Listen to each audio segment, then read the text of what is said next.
What is going on, lawn crew? It's Aaron with Lansing Lawn Service. Welcome back to another lawn care lessons from the ER story. Today's story is about a man that came into the ER and he wasn't able to control his bowels, and how that story intertwines with why you cannot do everything by yourself in the lawn care business. I'm out here at one of my commercial sites and I gotta cut this thing up. I'm gonna get it cleaned up here a little bit. Grass has been growing again. We got some rain this week, so it goes all the way around the building. I'm just gonna show you a little bit of this part here, and we're gonna get going.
So I finished this lawn up, my commercial, but as you can see, I got rained on a little bit. It was tough. It took me a long time to blow off, so it is what it is. You guys know how it is. All right, let's jump into this story here about the guy that could not control his bowels. That's the nice way to say it, okay? So the paramedics bring this guy in, and it's a busy night in the ER. Number 1 trauma unit in Lansing closed because they were full, so we are their backup. So everything was coming to us, and we were slammed. We were short-staffed in the hospital, and so it was mad. It was a madhouse.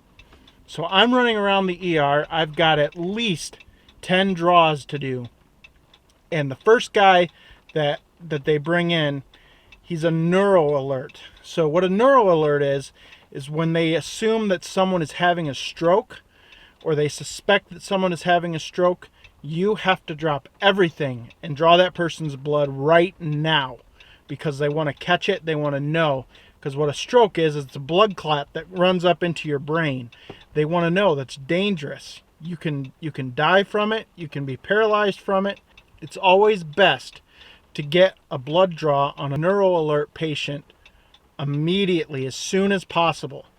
So I run into the room. The paramedics had just got him into one of the rooms in the ER. I run in there, confirm all his information, and I start drawing his blood. All right, I take, the biggest needle we have, and this guy has beautiful veins. I mean, they're huge. This is an older gentleman. I don't know exactly how old he was. He was a senior citizen, let's put it that way. Thin guy, huge veins. I mean, we're talking garden hoses. So I took a 50 gauge needle, which was the largest that we used, which it's not very big, but in needle size, it's big. So I go right for the biggest vein he's got, and it blows. When a vein blows, you know it. It turns black and blue and all that stuff. It's not a huge deal. It's not going to hurt you necessarily, but you don't really want that to happen. So I have to draw this guy's blood, and I'm frantic, okay, because this guy has huge veins, and I just blew his biggest vein. So I switch needles. I go to a butterfly needle. Butterfly needle is the smallest needle. Well, not necessarily. It doesn't have to be the smallest, but it was like a pediatric needle. Okay, I wanted to make sure I got this guy's blood, and so it's a small needle, and it's got two little wings on it that you pinch, and it's very simple. It's easy. It's very cool. You can use it to draw blood out of like hands and stuff. So it can go for very small veins. We use them to draw babies. So I poke him with the butterfly needle, and his vein blows again. I mean, I couldn't believe it. This guy has huge veins, and his veins are blowing. So I poke the guy twice. And, oh, by the way, guys, I'm at a new property. So I poke the guy twice, and both times his veins blow, which just means that his vein kind of it quits working underneath the skin, and it doesn't work anymore. It's the easiest way to explain it. I could go into more detail, but it would bore you. So I take a break. I go and I draw a few more patients. I call down to the main lab in the hospital, and I say, I need some help down here, guys. I am just slammed. And they're like, well, we're short-staffed. We can't come down there and help you right now. So they said, we'll send somebody down as soon as possible. I was like, great. I'm going to go draw some more patients.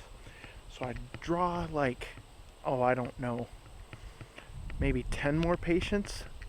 And nobody's come down. I go and check, and now I'm starting to get talked to by the nurse, like, we got to get this patient drawn. He has to go for a CT scan. And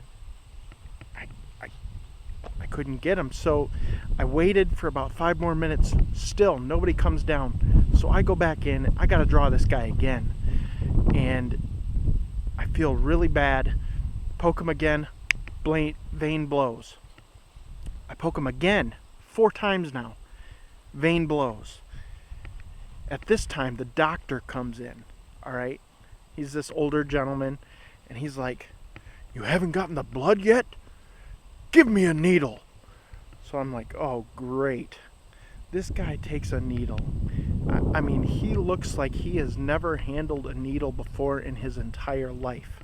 And this is a doctor. He tries to get it. He can't get it. And I'm just like, oh my gosh. This guy has been through enough. And the whole time this is going on, this guy has been sitting on a bedpan, and he is, I mean, it is rank. Like it smells like you are in a sewer. I'm not joking. And I felt so bad for the guy. He could not control it. So I go back, I call down to the lab again, and this time they tell me that they are still backed up, but they will send somebody down just as soon as possible. I mean, I've tried. By this time, I called 3 times. It was ridiculous. So I grab another stack of about 10 to 12 patient draws that I have to do because we are just slammed in the ER. And I go and start on those. I mean, I'm running, like literally running from room to room. And someone else comes down. I'll give her name. Her name is Aldenai. She's awesome. She comes down and she grabs, a 50 gauge needle, which is the biggest that we use. And she just gets it just like that. Just boom. I'm like, what? How come I couldn't do that? Why? What was wrong with me that I couldn't get this patient's blood? Yet you come down here and they're just like, bam, just like that. I was so mad at myself and just perplexed at why I couldn't get this patient's blood. The way this pertains to lawn care is there are things in my lawn care business that I have no idea how to do. I might have a general knowledge, like this incident in the hospital was early on in my phlebotomy career, and I didn't know everything. I knew very little. I still know very little, but I know more than I used to. And I know very little in the lawn and landscape industry. I can't do everything myself. And there was this instance last year when I was considering getting into the snowplow game, and I had a general knowledge of what to do, but I had my first commercial property come up for a bid, and I had no idea what to do. And I went out, I looked at it, I tried to come up with a price, and I'm like, well, maybe $90 maybe per push. And so I was like, I don't know. And I thought back to this lesson and other times in my phlebotomy career. I'm like, you know what? I'm going to try to find somebody that can help me. So I called up Mike Bedell of Bedell's Property Management. Shout out to Mike Bedell. He's awesome. You guys should definitely check out his website, Debt Free Landscaper. And he's also on Instagram, gives great tips, by the way. And I reached out to him, and he's like, sure, buddy, I'll help you. And he's like, well, I would consider this, this, and this, and this, and I would charge this. And I'm like, oh, that makes total sense. And the same thing happened when after this whole incident in the hospital. Alden I told me, well, I did this. I put the tourniquet on really tight. I hung his arm down on the side of the bed so it was hanging down so the blood was flowing down there. I pulled the skin super tight, and I just poked him and drew the blood. And I thought to myself, man, that's awesome that you know that. And it's the same thing with snow removal. I thought it was awesome that Mike had that experience to just look at it and be like, yeah, I would consider this, this, and this, and what this might cost, and I would put it for this.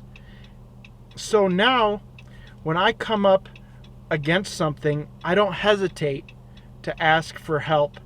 And if someone's too busy to give me that help, I look for somewhere else.